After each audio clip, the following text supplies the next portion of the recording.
Mom had 3 daughters in a row. The doctor told her that her body couldn't handle another pregnancy. If she got pregnant again, it might be her last chance. To ensure a male child, Mom started frantically searching for folk remedies, old wives' tales, anything that promised a son. She disappeared for 3 days. When she came back, there was something strange flickering in her eyes, a gleam that made my skin crawl. That night, she did something she'd never done before. She gave me and Becky, my middle sister, each a piece of candy. "Girls," she said, her voice unusually soft, "you know how much I want a son. In this town, without a boy, we'll always be nothing. People will always look down on us." Becky blinked those big eyes of hers, too big for her thin, underfed face, and popped the candy straight into her mouth. She looked up at Mom with that eager-to-please expression. "Yes, Mom," she mumbled through the sweetness. "We want a little brother, too." The candy sat in my palm. Something told me not to eat it. I swallowed hard and nodded seriously. "Mom, I know you'll have a son." Mom looked at me with approval. I fell asleep in a haze. The next morning, I woke to the news that Becky had drowned in the creek while playing. I was devastated, but Mom was eerily calm. She brought home something fashionable for a small town like ours, a cremation urn, except the urn was empty. Then Mom handed me a canister labeled formula and told me to mix her a cup every day until my brother was born. Ever since Mom started drinking that formula,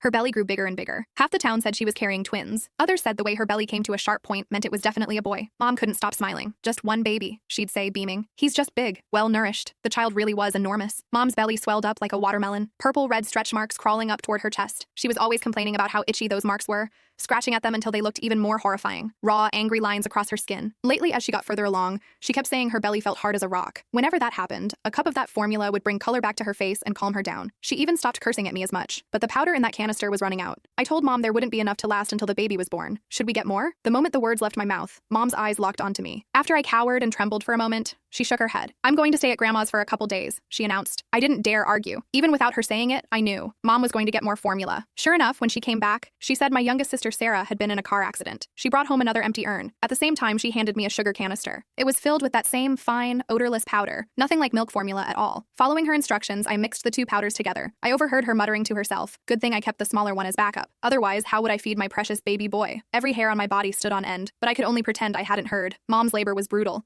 The baby was too big, but she insisted on a natural birth. Better for the child, she said. They had to cut her to get him out. I watched the blood drip, drip, drip onto the floor. The baby was indeed a boy. He weighed 12 pounds, fat and plump, not like a newborn at all, more like he'd already been fattened up for months. The moment my brother was born, our old black dog outside started barking at the house like crazy. The midwife said it was the black dog announcing good fortune. She rattled off all kinds of auspicious sayings. Mom's grin stretched from ear to ear as she nursed the baby. That dog barked all night long. Nobody in the house could sleep. Late that night, I snuck over to the window to look. The dog was tied up far from the house, but it was facing Mom's room, whimpering every now and then like it was heartbroken. My brother didn't cry, didn't fuss. He'd eat and sleep, that's it. Dad and Mom kept saying he was their lucky star, their good boy. Not like us girls. We came into the world to collect debts, screaming our heads off from day one. Mom's belly deflated like a punctured balloon after my brother came out, but it looked wrong, like there was still something in there. Click the link in my bio to get the full story for free.